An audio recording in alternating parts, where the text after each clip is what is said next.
Assalamualaikum warahmatullahi wabarakatuh. Anak-anak, hari ini kita akan mempelajari tentang gagasan pokok dan gagasan pendukung. Sebelum kita mulai pembelajaran hari ini, mari kita membaca basmalah bersama-sama. Bismillah.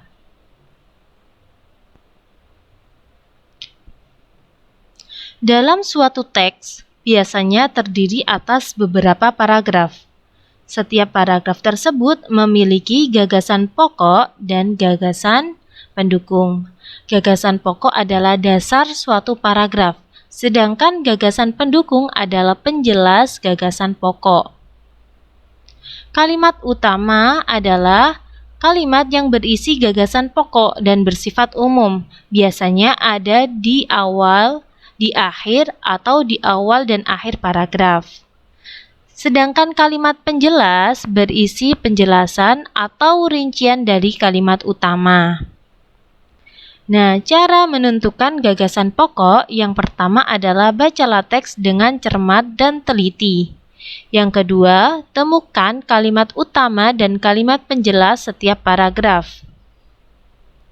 Kalimat utama ada 3, yaitu ada di awal, di belakang, dan campuran. Campuran berarti kalimat utama tersebut ada di awal dan belakang pada paragraf. Kalimat utama di awal, perhatikan kalimat keduanya.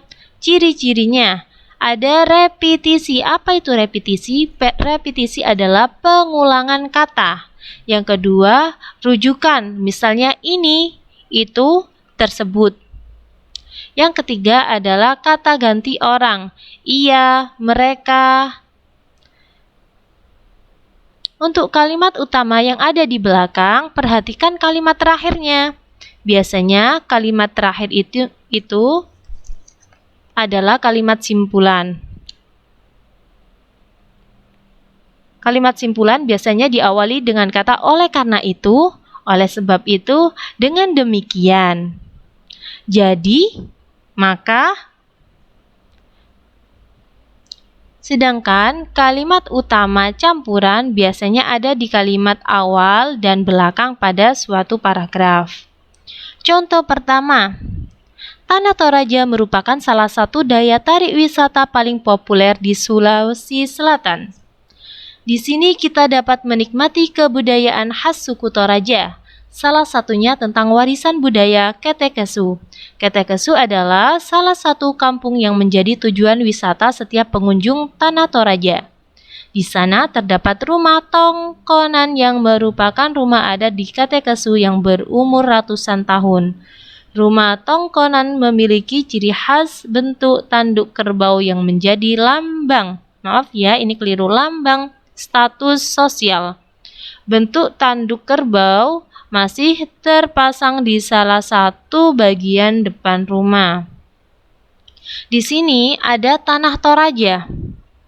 Kemudian ada kata di sini. Nah, ini ya, di sini. Nah, jadi pada contoh pertama ini kalimat utamanya ada di awal. Karena setelah kalimat pertama ada kata ganti di sini. Coba perhatikan. Kalimat utama yaitu Tanah Toraja merupakan salah satu daya tarik wisata paling populer di Provinsi Sulawesi Selatan. Nah, sedangkan gagasan pokoknya, Tanah Toraja merupakan salah satu tempat wisata di Provinsi Sulawesi Selatan. Dalam paragraf tersebut terdapat kalimat penjelas, yaitu di sini kita dapat menikmati kebudayaan khas suku Toraja, salah satunya tentang warisan budaya Ketekesu. Ketekesu adalah salah satu kampung yang menjadi tujuan wisata setiap pengunjung Tanah Toraja. Yang ketiga, di sana terdapat rumah tongkonan yang merupakan rumah adat di Ketekesu yang berumur ratusan tahun. Rumah tongkonan memiliki ciri khas bentuk tanduk kerbau yang menjadi lambang status sosial. Bentuk tanduk kerbau masih terpasang di salah satu bagian depan rumah. Oke, itu tadi kalimat penjelas. Maka kalimat pendukungnya dari kalimat penjelas pertama, maka gagasan pendukungnya yaitu salah satu kebudayaan suku Toraja adalah budaya Ketakasu. Kalimat penjelas kedua, maka gagasan pendukungnya Ketakasu adalah salah satu kampung di tanah Toraja.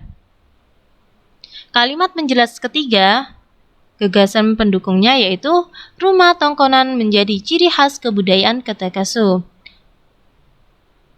Dan seterusnya. Contoh kedua, tradisi lompat batu berasal dari Kabupaten Nias, Sumatera Utara. Lompat batu atau yang sering disebut dengan Fahombong merupakan tradisi yang sangat populer pada masyarakat Nias, Kabupaten Nias. Tradisi lompat batu atau Fahombo dilakukan oleh seorang pria yang menggunakan pakaian adat. Pria tersebut meloncati susunan batu yang disusun setinggi lebih dari 2 meter. Tradisi Fahombo sudah dilakukan sejak zaman para leluhur untuk berlatih perang. Pada zaman dahulu, nenek moyang di Pulau Nias sering melakukan perang antar suku. Di sini terulang kata lompat batu. Kalimat utamanya, tradisi lompat batu ini berasal dari Kabupaten Nias, Sumatera Utara. Maka gagasan pokoknya yaitu tradisi lompat batu berasal dari Kabupaten Nias, Sumatera Utara. Dan kalimat penjelasnya seperti ini, bisa dibaca sendiri. Yang pertama, lompat batu atau Fahombo merupakan tradisi yang sangat populer pada masyarakat Kabupaten Nias. Gagasan pendukungnya dari kalimat tersebut adalah lompat batu merupakan tradisi yang populer di masyarakat Nias. Yang kedua, kalimat penjelasan. Tradisi lompat batu atau Fahombo dilakukan oleh seorang pria yang menggunakan pakaian adat. Maka gagasan pendukungnya yaitu lompat batu dilakukan oleh seorang pria. Yang ketiga, pria tersebut meloncati susunan batu yang disusun setinggi lebih dari 2 meter. Maka gagasan pendukungnya berbunyi pria itu meloncati susunan batu setinggi lebih dari 2 meter. Yang keempat, tradisi Fahombo sudah dilakukan oleh zaman para leluhur untuk berlatih perang. Maka gagasan pendukungnya yaitu lompat batu digunakan untuk berlatih perang. Contoh yang ketiga, diare merupakan salah satu penyakit yang bisa sembuh dengan sendirinya tanpa pengobatan. Anggapan seperti itulah yang membuat beberapa orang menyepelekan diare. Padahal diare dapat membawa dampak yang menakutkan.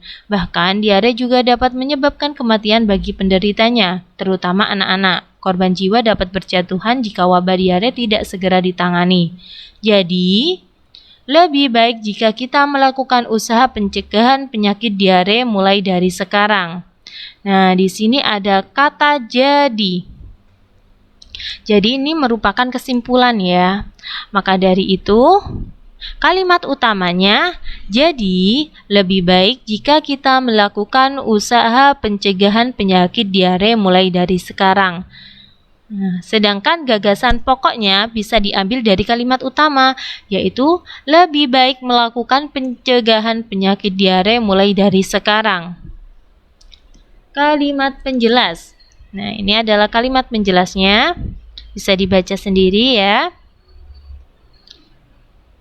Gagasan pendukungnya.